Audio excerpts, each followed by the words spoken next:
Good morning, everyone. I like to start by saying words are very powerful.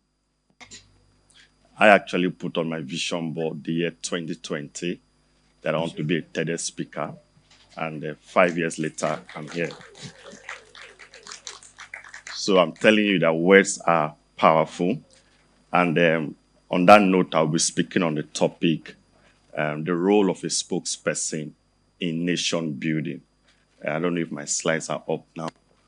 The role of a spokesperson in nation building. And the message I want to pass here is that what we want Nigeria to be is a function of what we speak forth to Nigeria. And most times you think you have to be the number one citizen to lead it. The truth is, from where you are, you can make things happen. And I will always say, do not speak only from your pain point, speak from your potential. And that is how things work. So this video, just watch this video. I have a dream that one day on the red hills of Georgia, the sons of former slaves and the sons of former slave owners will be able to sit down together at the table of brotherhood. I have a dream that one day,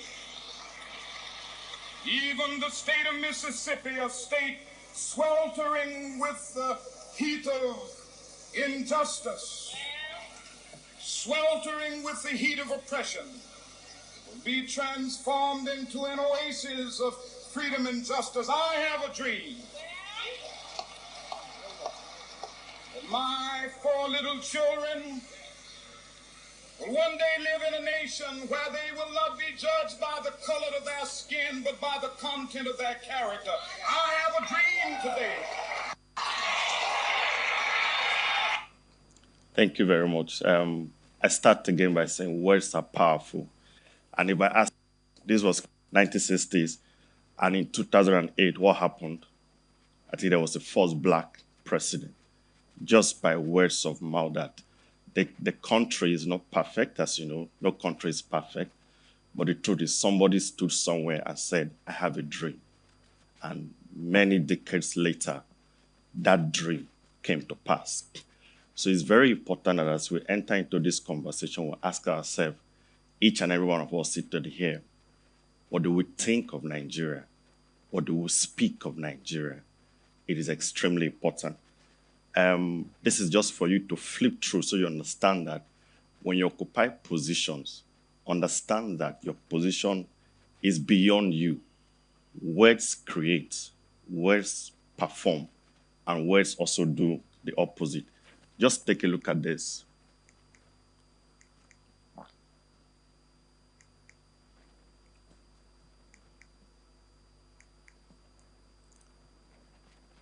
I'm sharing this so that you understand that, like I said, you might be the one that's in this position tomorrow. We're very quick to point fingers, but it's very easy to say, please, let's be calm and understand that words are powerful. In my feed, which is public relations, we always point fingers to say it is because they have not appointed a PR strategist. It is because they've not appointed a communication strategist. And so there's a question of between the journalist and the PR practitioner for this position called the position of a spokesperson, either at the national level or at the state level, who should occupy it? My response to that is not to say who between the two of them should occupy it, but to say what is actually the role of that position. That's the question I want us to ask. Like, I've asked this question between these two. I'm not answering the question, but I want to show to you what the role is actually about and see the first thing. Whoever is on that role, you must understand that your job on that role is to use the words of your mouth, the words that you put in writing, press statement, press release, use it to galvanize the country. We're a very diverse country, and you must know that as you galvanize people, you are building a movement behind the principle. So the first thing on that role is galvanize the people to support the principle. The second thing I put here is let your words unite and not divide. You saw the instances we put up earlier on where a single statement from someone divided a whole nation. And that's why I started by saying that your words are very powerful. And the video that was made in the early 60s translated to around 2008 of someone becoming that dream. So imagine that on that role, you are consciously galvanizing and you are consciously using your words to unite and not divide people. And the next thing that you will see here is to say that when you're on that role, there's only one principal. He or she, by our constitution, is going to be there for a minimum of 4 years. And what I have come to understand is that 1 minute of a policy pronouncement can impact the entire and the rest of a life of so many millions of people. So the job of this position, build admiration around the principal. For that 4 years, nothing you can do will change anything. And so if you're on that role, just understand that everybody has to support this principle, and that is your job. The next thing you will see is that let people understand that the journey we have started today is a long-term journey. Nigeria will not become what we wish overnight, but it is a journey. There was once upon a time that there were just 400 and something thousand telephone lines. But today, we have over 100 million lines connected. That's a lot of progress. Once upon a time, people worked and there was no pension except you're in government. But an act of government made it so that private sector now have, people work in private sector now have pension. That's a lot of progress.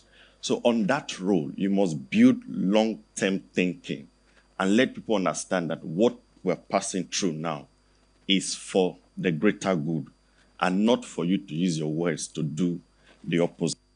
I think this should be the last but not the least point before we move ahead. Stay consistent. Again, I go back to where I started from, that words are powerful. There are times that your emotions will be very tensed and you'll be angry at you are doing so much because on that role, there's a lot of pressure. I work in communications, I work in policy. I've been doing it for over 10 years for different multinationals. It comes with a lot of pressure. But one thing you must not do is to speak from your emotions. Speak from what will help people achieve all of this. Understand that you are to galvanize, you are to unite and not divide. You are to build admiration around the principle. You are to make people understand that it's a long-term journey. And the last but not the least is stay consistent and build a lot of empathy. Let people understand that there's no perfection. For me, one of the biggest principles now is progress over perfection. Now, moving on, having understood this, the next question is who? With these points above, the question is who should be the spokesperson? If I ask the room, who should be the spokesperson with these few points I've shared? Don't worry, don't answer. That's what I'm here to share with you. Let's see.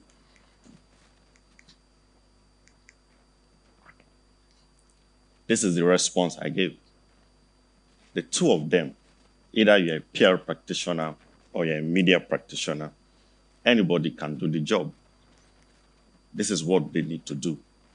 You just need to understand that well on that role, you should be a strategist.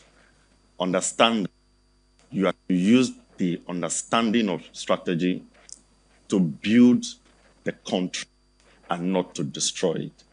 Again, we'll go back to words are very powerful. And I'm throwing it to all of us here, Nigerians, foreigners amongst our midst, to say, the Nigeria we pray for, the Nigeria we wish to see, we can start creating it from our little space by what we say. Let's be deliberate to speak Nigeria of greatness, Nigeria of we are here to make this work. You will go around the world, you will see things that are better than what you probably have here. But the truth is, we also have something that we can sell to the world. Think about entertainment. Think about the music industry. Think about the movie industry. Think about the SME industry. Think about the resilience of the everyday Nigeria, what they are doing. You understand that we've got powerful stories to tell. Let's use our words to galvanize and build that great Nigeria that we're looking for. And as I bring this to a close, here's what I like to say. That you must understand this. Here's my conclusion to say the power of life and death is in communication. And if you understand that, what should you communicate? Communicate life and not the opposite. And this is why I say, just a minute. Thank you very much. God bless Nigeria. And let's use our words to create the Nigeria that we're looking for.